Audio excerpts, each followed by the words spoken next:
What we thought we would do as part of context setting, we're going to play a video. I hope the colleagues on the technical side are ready. It would be an address from the GCF. We are pleased to connect with you virtually. I'm Nonhlanhla Zindela, the Deputy Director for Country Programming at GCF. Esteemed Secretary General Mr. Okoye, AADFI colleagues, and participants, thank you for this opportunity to present the Green Climate Fund product offering at the annual workshop themed A Practical Roadmap for African DFIs in Accessing Green Funds. GCF prioritizes African states, LDCs, and small island developing nations in its programming. Of the 128 entities accredited with GCF, only 22 are from Africa, 11 of which are financial institutions and development banks. So we are already collaborating with some of you. As you are aware, accredited entities lead the design and implementation of climate change projects, while GCF provides a secondary due diligence role. Our commitment to the continent remains strong, and we'll use the new programming cycle 2024 to 2027 to further accelerate investments in Africa. Let me give you a high-level view of GCF portfolio in Africa. As of April 2024, GCF has approved 104 projects, including 19 multi-regional projects, culminating in a total of 4.3 billion of GCF investments, complemented by 14.5 billion of core investments by our partners. GCF has also approved about $205 million in readiness support to countries in the continent. These investments are in sectors such as energy access, energy efficiency, early warning systems, agriculture and food security, forest protection, amongst others. Approximately 35% of GCF's global mitigation funding goes to Africa. 22 direct access entities for a continent as vast as Africa falls short of what is required to meaningfully support climate action. As part of our sharpened focus on country ownership, the number of accredited entities in Africa is expected to increase in the coming years, enabling us to achieve our strategic objective of doubling programming with direct access entities. We are working with NDAs, prioritizing countries where there are no DAEs, fast-tracking those that are in process to ensure that the continent has sufficient DAE coverage. We will also are committed to growing our regional DAE portfolio to adequately cover multi-country and regional projects. Recently approved multi-country projects includes the Rural Climate Adaptation Finance Mechanism for East Africa with IFAD. The program introduces a practical and widely applicable financing model to mobilize private sector investments to rural climate change adaptation initiatives in East Africa. This covers Kenya, Rwanda, Tanzania, Uganda, SMMEs and smallholder farmers involved in food systems. GCF financing in this case is $55 million. The other project is the Infrastructure Climate Resilient Fund with AFC. This is a $240 million project of GCF, junior first loss equity investment aiming to catalyze investments from private sector investments and pension funds to benefit up to 50 million people directly and 144 million people indirectly by securing reliable infrastructure services covering 19 countries: Benin, Cameroon, Chad, Cote d'Ivoire, Democratic Republic of Congo, Djibouti, Gabon, Gambia, Ghana, Guinea, Kenya, Mali, Mauritania, Namibia, Nigeria, Rwanda, Sierra Leone, Togo, and Zambia. It is important to underline that seeking and obtaining accreditation is more of a means than an end on itself. As of October 2023, more than half of accredited DAEs, 43 out of 75, are without approved funded projects. While we have a role to play in collaborating with government and regional bodies to improve accreditation, we encourage African entities to work on developing concept notes and funding proposals for GCF investments, leveraging readiness resources to ensure quality and entry. In addition to accreditation pathway, partnership with African financial institutes are welcome through existing accredited international or direct access entities. For instance, many of the investment projects of large international financiers have approved GCF projects which require partnerships with national financing institutions as implementing or executing partners. Many international and regional accredited agencies have projects that entails developing financing vehicles, de-risking instruments, and capacity building whose implementation rests on partnership with relevant financing institutions in your respective countries. In addition to the accreditation pathway, other options for direct partnership with GCF include the project-specific assessment approach, PSAA, which is currently being piloted. This instrument enables the review and accreditation of a specific project instead of institutional accreditation.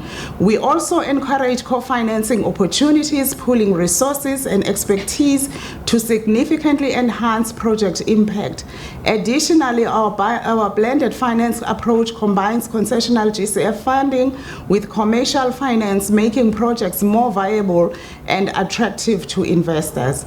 Our aim is to work with national and international partners to diversify and expand project portfolios with climate-related initiatives. GCF's concessional funding can lower the risk profile of projects, providing financial instruments that help manage and mitigate risk. Additionally, we can facilitate access to an extensive network of partners and resources and offer capacity building that strengthen your ability to develop and manage climate projects effectively. To illustrate the potential impact, consider our collaboration with the Development Bank of Rwanda on the Rwanda Green Investment Facility. This project aims to significantly improve agriculture productivity and food security through advanced irrigation systems and climate-resilient crops. Such initiatives not only address immediate climate challenges, but also lay the foundation for long-term sustainable development, enhancing economic stability and community resilience. We remain committed to facilitating the flow of finance to the ground through effective partnerships. We are keen to discuss further with you how and when these partnerships can be most beneficial. I invite you to explore specific ideas with us and engage in a dialogue on how we can collaborate to drive climate action and sustainable development.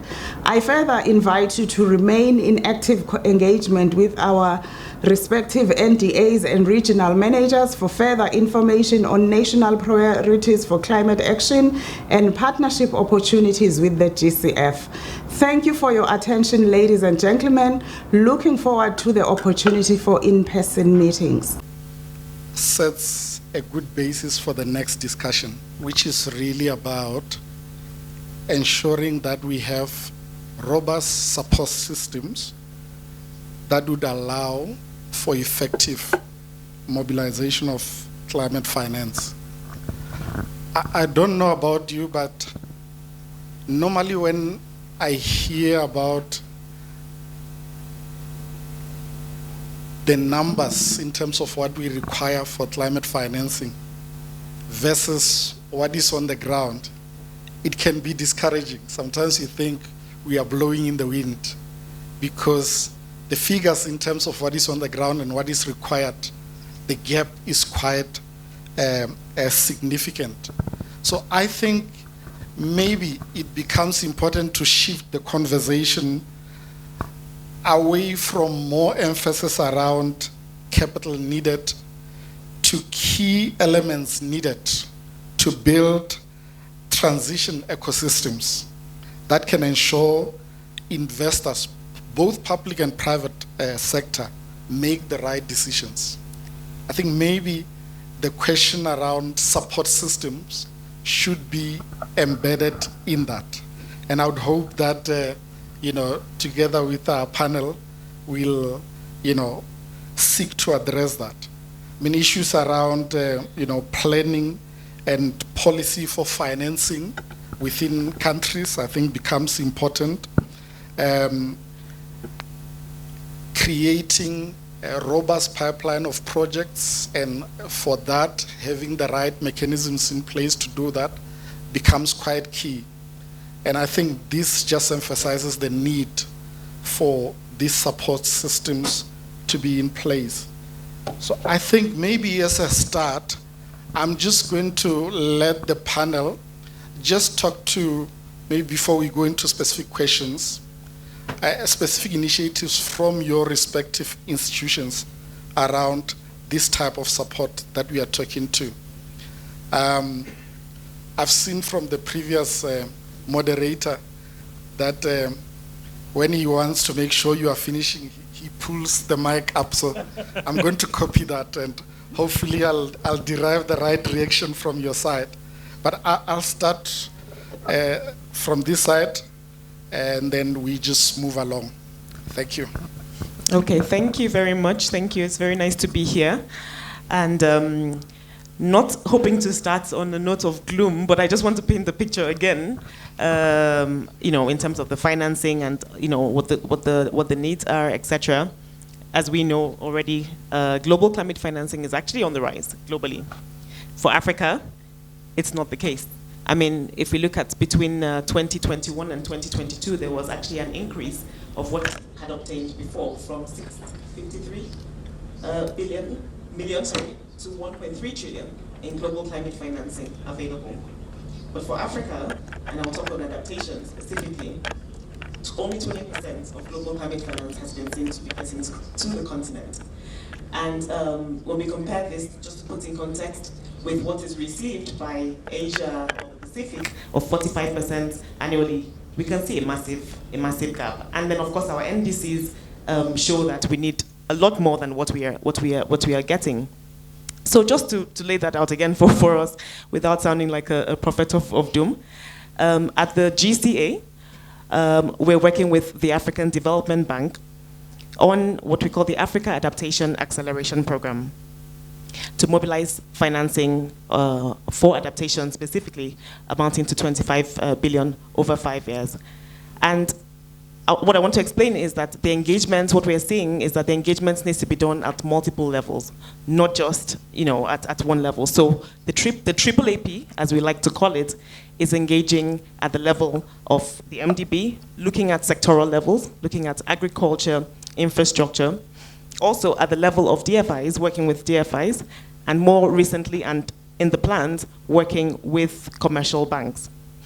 At the sectoral level, for example, on infrastructure, what we are seeing is that we're working on, what we're doing is that we're working to support investments of the bank, looking at specific assets. So if I give an example, in the infrastructure, working with the bank on its Port of Cotonou in Benin expansion and enhancement project.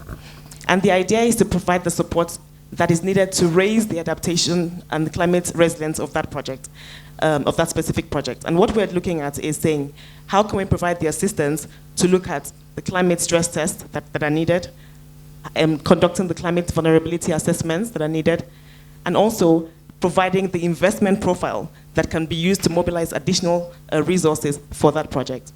And so whether it's the climate stress test and what, giving analysis of what are the potential scenarios of climate impact on that project, looking as well as the vulnerability assessments, we were able to mobilize additional concessional financing of 80 million on that project because the justification, the clarity, the understanding on the adaptation needs and the adaptation costs were clear and evident. So that's just an example in terms of that, in terms of the sectoral angle. And on the DFIs, we're working, for example, I'll just give an example again, with the Tanzanian Agricultural Development Bank, to really see how to also strengthen the adaptation on their investments. And so looking at the value chains, how can we strengthen the adaptation investments in that portfolio? Angle, but thank you. Maybe let's hear from GGGI. Thank you very much for having us here today. So I'm Nanyu Makone from the Global Green Growth Institute, and our headquarters is based in Seoul, South Korea, and our regional office is actually in Abidjan, Cote d'Ivoire. So I'm going to take this from another angle, which is how do we first, before even getting to the DFIs, ensure that we in Africa have the enabling environment that is actually needed to set up the pace and the architecture to absorb climate finance, because this is the biggest challenge we have. So one of the things we do is that with our member countries, we always do what we call a gap assessment, which is an economic modeling that we undertake to see what is already existing and what are the gaps that the countries need. From there, we can be able to support countries develop effective strategies and methodologies that will help them leapfrog to the issues that they first need to solve.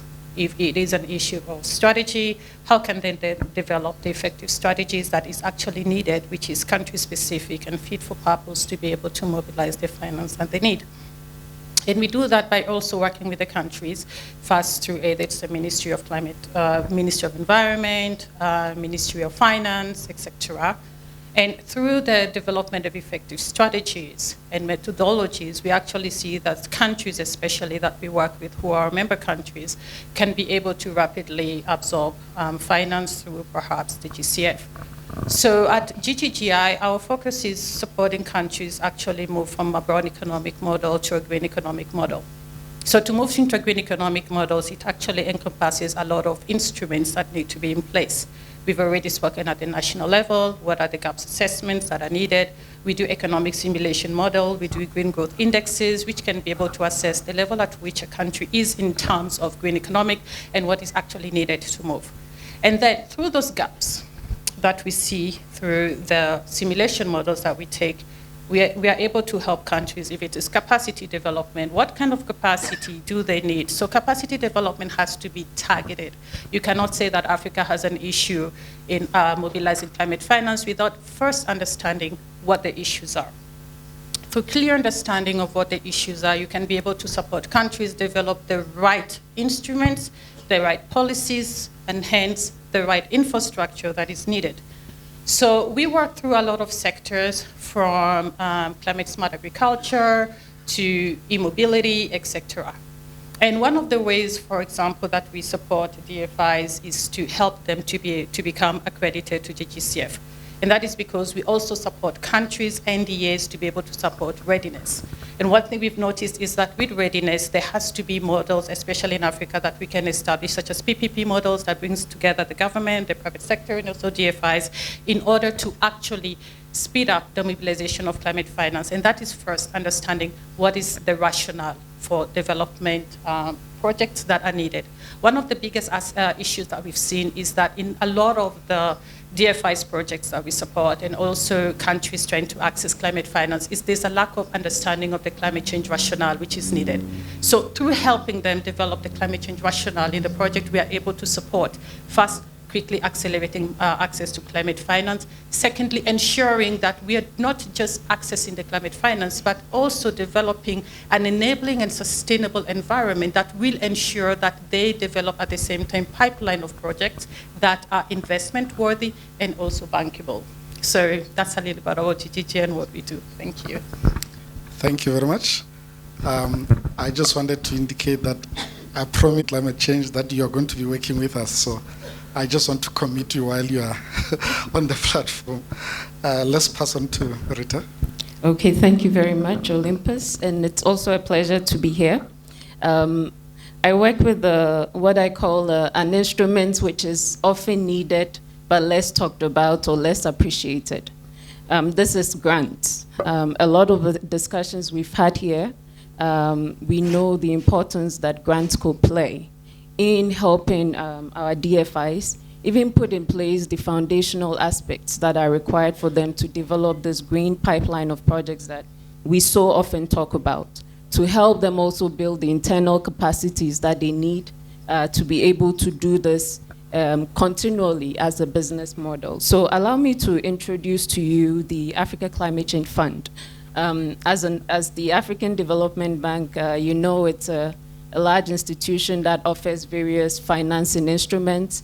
However, what is maybe less known to various groups is that the bank also has these technical assistance facilities, which it aims to utilize that to help, first of all, lay the foundation work for it to come in and also other financial institutions to come in to invest in climate change in Africa. So this fund was established 10 years ago, and not again to go to the gloom side, it was at the backdrop of countries beginning to develop their INDCs.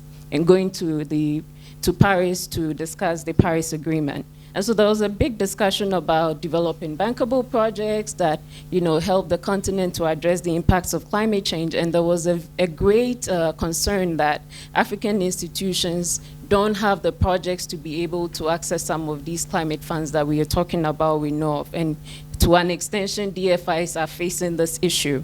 So the fund was established primarily to support government ministries, department agencies, subnational governments, and non-governmental organizations, largely to develop a project. So it was sort of a project preparatory facility to help us develop bankable projects in line with countries' NDCs. And so in this context, I may not be speaking too much to the DFIs, but the good news is that as ACCF, while we may not be able to provide these grants directly to DFIs, we've been able to provide grants through bank-led projects or initiatives such as the African Financial Alliance on Climate Change. Some of you may know this facility or this initiative, which is a bank-led initiative bringing together a coalition of financial institutions, some of whom are in this room, to mobilize private sector capital.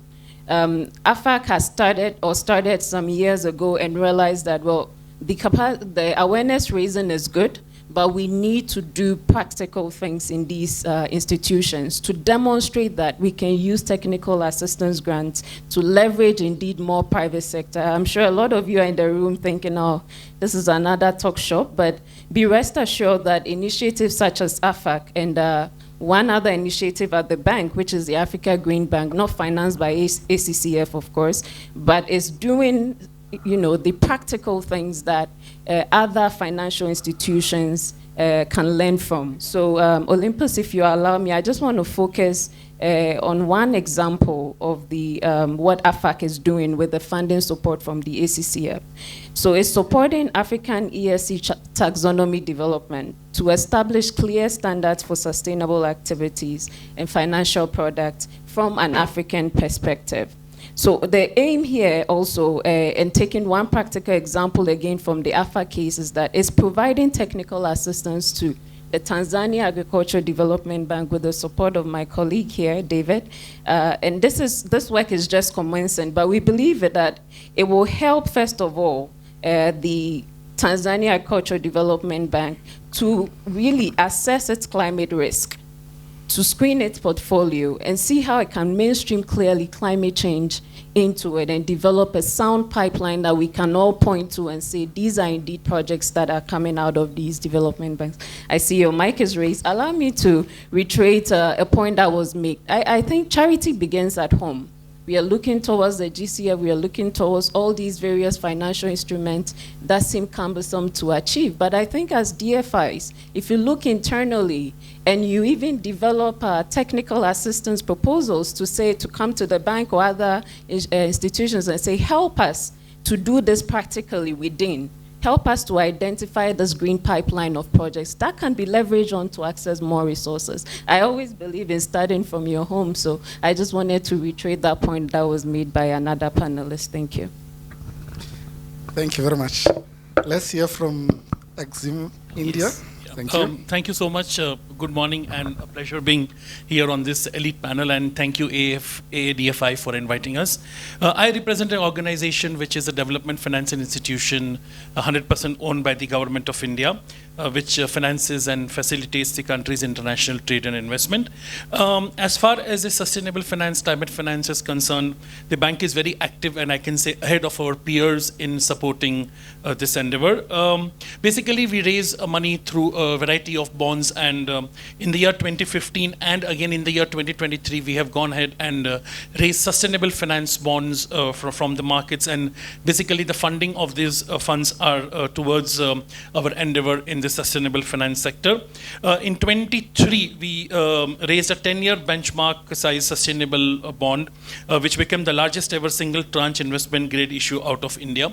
The proceeds of these bonds are specifically used in projects in sectors like renewable energy, clean transportation, access to better infrastructure, affordable housing, and wastewater management. One of the flagship programs that we have at Exim Bank of India is the Lines of Credit program, which is supported by the Government of India. And the funds that we raise from the markets are used for capacity building in the renewable energy sector in the developing countries. So far, we have funded around 26 projects valued at more than $1.2 billion across 12 countries in the African continent. Additionally, we are also looking at some co-financing opportunities with other institutions in the African region, whereby we can join hands together and extend financing for sustainable finance and climate finance. Thank you. Thank you very much. I think just looking at our time, hopefully we can be able to go for a next round of questions. I'm not sure if we'll get to the floor, but hopefully let's see how it goes. Amanda, if I can send the first question through to you. How is your entity addressing the specific needs and challenges faced by the continent, but maybe more specifically, DFIs? Yeah, so in my introduction, I tried to present what the flagship program that we have is doing, the Africa Adaptation Acceleration Program, really looking at the issue of adaptation given our mandate, and how to strengthen the lending portfolios of DFIs to ensure that they have climate resilience and risk, mainstreamed in therein. And so I mentioned that we have started with the African Development Bank, but of course working with other MDBs, and on the DFIs specifically, really trying to ensure that the technical assistance that is needed to be able to strengthen their ability to assess their lending portfolios and assess the risk in their lending portfolios. Basically, the risk their lending portfolios is done. Oftentimes, we know that the gaps are there, but it's about this quick technical assistance that can be provided, and that's sort of what we are there for, to say how can we provide this quickly to be able to, whether it's quick, rapid stress tests, whether it's climate vulnerability assessments, to be able to strengthen and de-risk that lending portfolio. So I was giving the example briefly with the Tanzania Agricultural Development Bank, and looking and really saying that beyond the assessments and all of this, also providing the training that is needed to the staff members to be able to ensure that they have the understanding of the risks in the lending portfolio, and looking at whatever value chain it is, in this case the peanut value chain that we are supporting. What is it that, how can they be able to say, okay, we have a clear mapping and a clear understanding of the climate risks that are obtainable on this value chain. And I think the importance of contextualizing to the needs of the specific DFI is also key, because there are different needs at different levels. And so what we're doing is tailoring this technical assistance specifically to what the needs of that DFI is, as the case may be. We're also working, just wanted to give further examples with the La Banque Agricole in Senegal, to help them with their project preparation to access green climate funding. And that has to do with basically looking through, giving that technical assistance as well, to be able to help them prepare those projects to be able to submit. So I think, in summary, just wanted to give those examples of what exactly we're doing. Thank you very much. Collaborations and partnerships that are key in supporting DFIs. If you'd like to take that one. Thank you. I think that for the region, collaboration and partnership is really instrumental. There's no way DFIs can be able to mobilize the finance by themselves, and there's no way governments can be able to mobilize climate finance alone without also the role of the private sector and the DFIs, and as well as development partners. However, in order for that to happen, there has to be clear mechanisms that allow this partnership to be also to be effective, efficient, sustainable in the long term, but also impactful. So, for example, with GGGI, one of the ways in which we supported a DFI here, we're talking about the Banque Nationale de Côte d'Ivoire, is to be able to get accreditation also to the GCF. But in addition to that, support them with the development and submission to the GCF and mobilization of finance from the AFDB for the Energy Fund. In addition to that, we've had recently about the AFC. GGGI was also instrumental in working together with the AFC in order to get the 250 million that we received from the GCF. Working with national institution for us is really key, and it's paramount because we believe that is actually the foundation. For that to happen, for example, in Rwanda, we supported the establishment of the National Financial Vehicle for Nairobi that you know, and in Ethiopia for the CRGE facility. One of the things we know is that by establishing national financial vehicles, you enable that PPP framework to be able to be established. In Kenya, we're in the process of doing the same thing as Kenya is becoming a member of GGGI in the next few months, hopefully. So for us, I think partnership collaboration is not only essential, but it has to be done in a very strategic way. And when we talk about strategy, for example, is to ensure that whatever we're going to be doing in partnership has to not only to build the capacity of the national entities, here we're talking about NDAs, but also for the national financial institutions. For example, one of the ways in which we build capacity is through one of our programs, which is called the Transformative Climate Finance Program of the African Union, a Green Recovery Action Plan. And what we do there is that we have what we call a Green Finance Roundtable that we do. So the Finance Roundtable brings together DFIs from around Africa, but also financial ministries of finance, people who actually do the laws, and ministries of environment. We bring them together to the same table and we say, okay, let's talk, let's have a conversation. Why don't we understand each other? Obviously, there's an issue of knowledge gap. So how do you bridge the knowledge gap? By bringing people together to sit together and understand, the government understands what we mean by bankability, what is investment ready, and how do I get my project to be investment ready? And what we define as a pipeline of projects. And this is a lot of the issues we say. A lot of government tell us, oh, we do have a pipeline, but when you look at the pipeline, you're like, no, you don't have a pipeline yet. But there are ways we can make this, what you have right now, become a pipeline.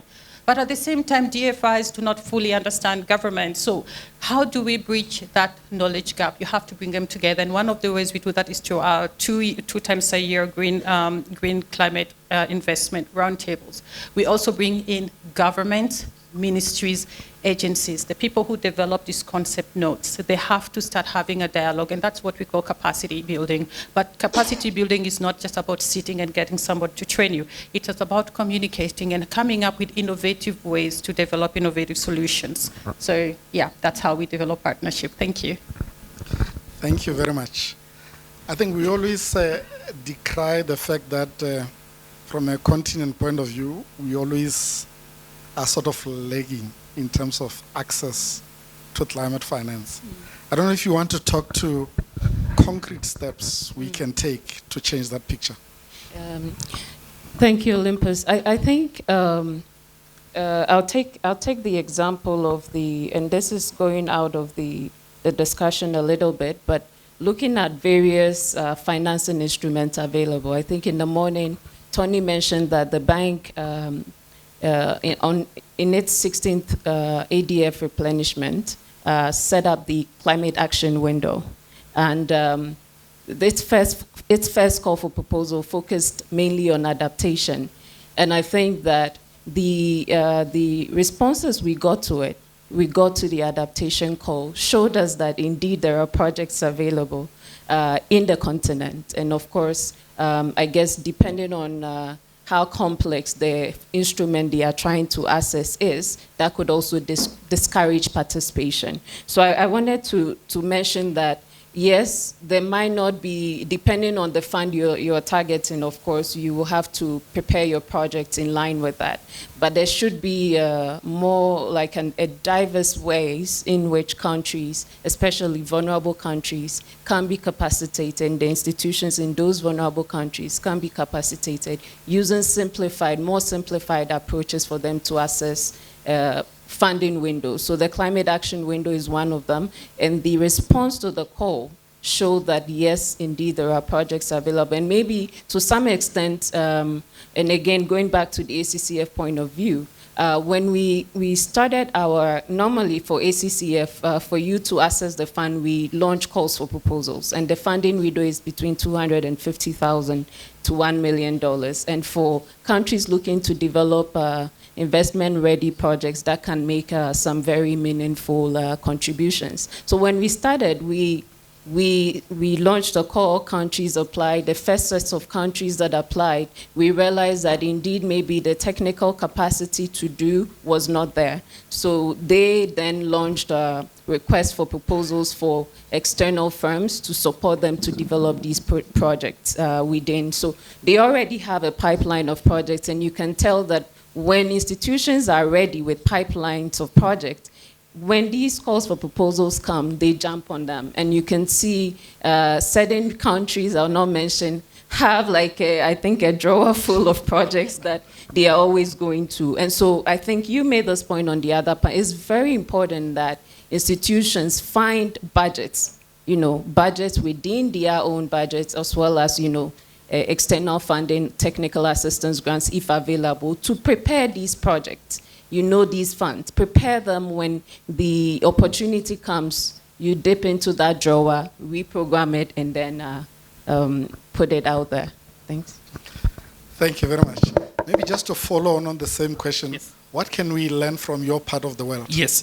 And I know the timing is on our, so I'll not take a lot of time. So as far as collaboration is concerned, we did one very innovative thing that we got hold of an Indian project exporter and a borrower country, and I can name the country, it was Mozambique. And in their endeavor towards sustainable finance and capacity building, we came out with a project where we gave the funding, and that was a transfer of technology to manufacture PV solar modules in the country. So we had an Indian exporter.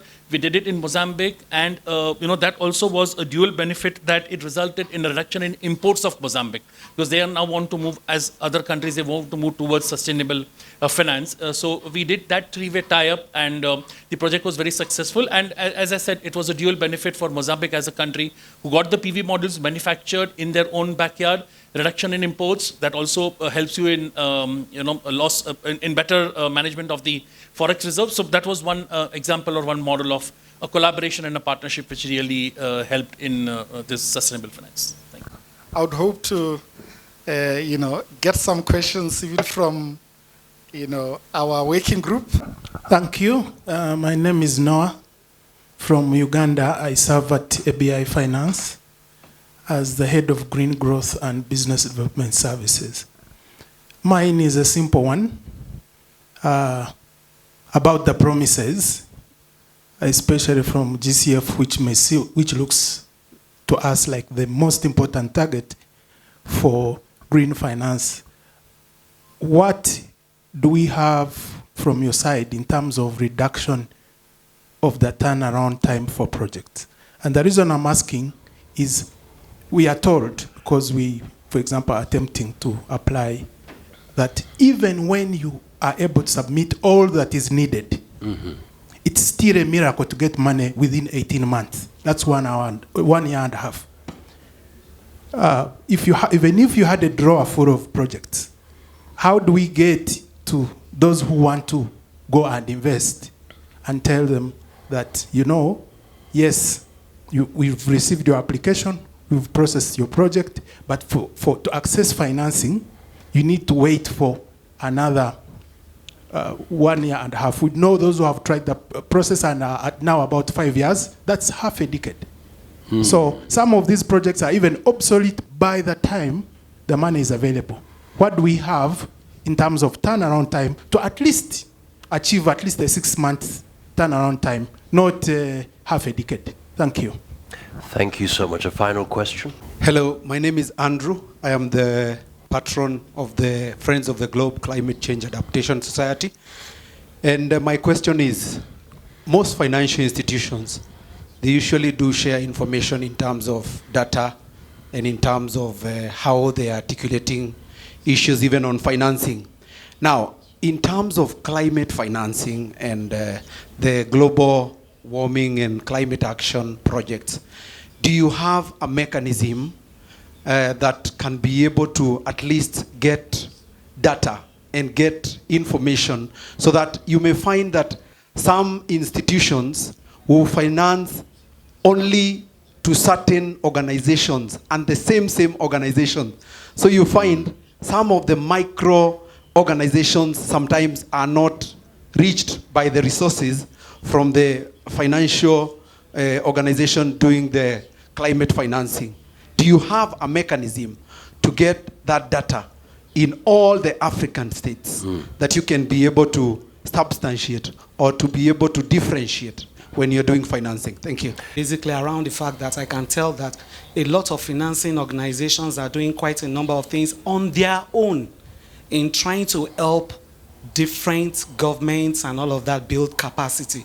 For me, two things. Is it possible to have a central working group, action group, championed by probably the AFDB, integrated with the IFC, Exim, and all the other panelists that are, well, the major financing companies that are here, and then with the African Financial Development Institution helping to integrate this so that we can have a template that allows for some form of training across board. Because you can tell there are two things. Instead of chasing after just the money is there, we cannot access it, why don't we look at two things? Accreditation, which we have said only 3. That is unacceptable. Only 3 organizations are able to do that. So we need to broaden the scope. Have a wider net of people who are being trained by accumulation of an integration of all these financial companies who know what is needed. That's one. The second thing is to be able to get them to know what is needed in building capacity. Is it possible to have that action, the working group that integrates all of these things together? Thank you very much. Olympus, over to you, 10 minutes. Thank you very much for the questions. If I understood correctly, I think the first question was pretty much addressed to the GCF. And unfortunately, as we've mentioned, but they are not here. I think an attempt from my side to answer would be to say, the work, for example, that we are trying to do within the working group, AADFI working group, is really to develop some sort of convening power to be able to, I guess, push the African agenda or the DFI, African DFI agenda with the GCF in a way that hopefully we can start to see a change in relation to the challenges that you have mentioned. And I'm very much familiar with the challenges that you have mentioned. We have a project that took 3 years before it could be funded. So, very close to half a decade that you referred to. But I think the other 2 questions talking to, I think, the sharing of data, and I think the other one is related to what I've just mentioned. I'll just give it over to my colleagues and see who would want to take that. Maybe let's start with the data one. I wonder if he's well positioned for GGGI. Thank you. So on the question of data, I cannot really speak at the international level, but at the national level, I can be able to speak as to regards to what GGGI has been doing. One of the ways we support countries is the development of what you call monitoring, reporting, and verification systems. A lot of countries do submit their NDCs, they're not in their LTLET. But one thing they do omit is to have a very solid monitoring, reporting, and verification system that can be able to absorb data, capture the data, store the data, and allow countries to actually make evidence-based policies and decisions based on the data that is existing in their countries. Now, one interesting ways in which I can say GGGI does when it works with member countries in MRV system development is that we ensure that the MRV systems are stored in one of the ministries, and we build the capacities of the local ministries to be able to first collect the data, second, ensure that the data is usable, and third, store the data. We don't use international consultants to do that because we believe that international consultants, when they do support with MRV systems, it is fly in, fly out. So when they fly out, there's also that loss of data. So how do we maintain data within the region in order to ensure that data is always being compiled and a country can always reach out to the MRV data tool to be able fast to develop the NAPs, their NDCs in terms of updating them, and most importantly, their LTLETs. And we've been able to do this in Burkina Faso and also in Ethiopia. And it was in COP27 that they officially launched their LTLETs. And these are the only 2 countries in Africa that have launched their LTLETs. I think we can do a little bit more But however, support has to come from countries. Countries need to understand that they have a data gap.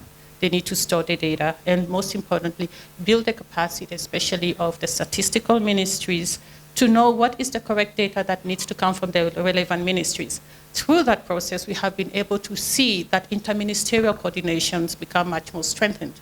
Agencies are able to communicate and collaborate with each other in terms of data transfer, data storage, and in that process, you have much more enhanced capacity building. So this is what I can mention in regards to monitoring, reporting, and verification system as a tool for data storage. Thank you very much. I think the common capacity development. Thanks. I was looking to David to answer that question because it's what the AFAC seeks to do. It's a coalition of all the African financial institutions, and I don't know if the gentleman at the back, his institution is part of this alliance, but the idea is that you build the capacity of the alliance of the various institutions. You show them examples of how you can do that concretely. I mentioned the Tanzania example. But this is knowledge that will be shared with the AFAC, the larger coalition, to show them that this is how you do it. So the platforms exist. Sometimes maybe when we go to these forums, we are mentioning them for the first time, so you might not be familiar with it. But David is here, and I'm sure Olympus, you're also very much aware of AFAC, and I think there's a partnership with AADFI. So that's something that the financial institutions on the continent are actively trying to correct, so that that information comes to all the members and they're able to utilize it. I hope it answers your question. Thank you very much. I think I've exhausted the moderator's generosity with regard to fruitful. And I'm sure the panel members would be available after this if you wanted to have direct engagement. Mm-hmm. But I think the call to action from the chairperson was quite clear. It's moving away from talking to doing something. We are talking within the AADFI working group that we might not be received well if the next time around we talk about the number of meetings that we have had without showing any concrete action. So I hope this all provide the impetus for all of us to move away from just talks to action. Thank you very much for your attention. And I think we have come to the end of the meeting. Thank you. Excellent. Thank you so much indeed. Thank you so much.